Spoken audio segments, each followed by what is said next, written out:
Miss হবে না আপনার পছন্দের টিভি শো। দেখুন জি5 অ্যাপে একদম ফ্রি। এই সন্তানের জন্ম আমি দেবই অনির্বাণ, তাতে আমি শেষ হয়ে গেলেও সে এই পৃথিবীর আলো দেখবে। তুমি একটা কথা বলো তো, যে যাই বলুক না কেন, তোমার উপর সিদ্ধান্তটাকে আমি জোর করে চাপিয়ে দিইনি। সত্যি করে বলো।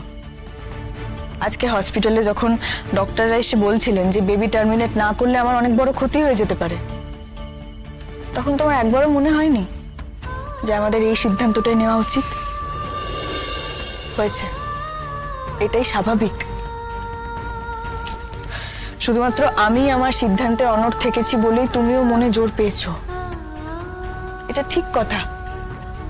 তাই তুমি কেন একার উপর সব দায়টা নেবে? আমার যেটা ঠিক বলে মনে হয়েছে, আমি যেটা করব না জানি, সেটা পরিষ্কার তোমাকে জানিয়েছি, এবং সবকিছু জানার পরও তুমি আমার পাশে থেকেছো। সেটা আমার ভাগ্য, আমি লাকি তাই।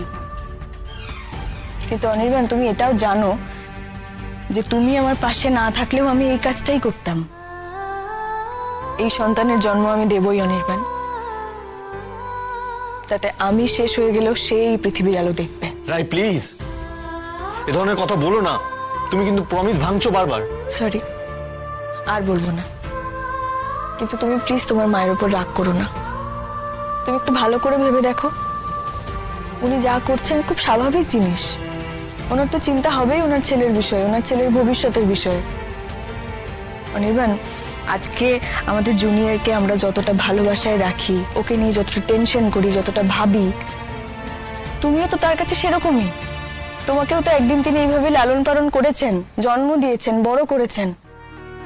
তাহলে ওনার এরকম টেনশন হওয়াটাই স্বাভাবিক নয় কি? তুমি আরেকবার ঠান্ডা মাথায় একটু ভালো করে ভেবে দেখো, ছেলে হিসেবে ভেবে দেখো। তুমি বুঝতে পারবে যে উনি যেটা বলছেন বা যেটা ভাবছেন সেটা ভুল কিছু নয়। আর যদি উনি চান তাহলে লেখাটা আমি আরেকবার লিখে দিতে পারি, আমার কোনো অসুবিধা হবে না। তাতে যদি উনি নিশ্চিন্ত হন, যদি আমার সত্যিই কিছু হয়ে যায়, তার কোনো বিপদের রাত যেন তোমার গায়ে এসে না পড়ে। আমি না একটা সাধারণ মানুষ, অতি সাধারণ একটা মানুষ, সাধারণ মনের, খুব খুব সাধারণ মানের একটা মানুষ। আমি উদার নই, মহান নই, আর হতেও চাই না। আমি আমার জীবনের বহু অঙ্কে ভুল করেছি, কিন্তু এবার আমি একদম ঠিক এগোচ্ছি। আর আমি কনফিডেন্ট অ্যাবাউট ইট। আমি জানি আমি ভুল করছি না, আমি একদম ঠিক। প্লিজ, আমি তোমাকে রিকোয়েস্ট করছি, তুমি ওই ধরনের লেখা লিখে আমাকে ওই হেরে যাওয়া মানুষদের দলে ঠেলে দিও না। ফর গড সেক, প্লিজ রাই, আমাকে কাপুরুষ করে তুলো না। তুমি কি বোঝো না? তোমার ওই ধরনের লেখা আমাকে আবার হারিয়ে দেবে। আমি জিততে চাই না রাই, এটা একটা জার্নি, আমি জানি এটা কোনো যুদ্ধ নয়। কিন্তু এবার আমি হেরে যেতে পারবো না রাই, প্লিজ এটুকু বুঝো আমায়।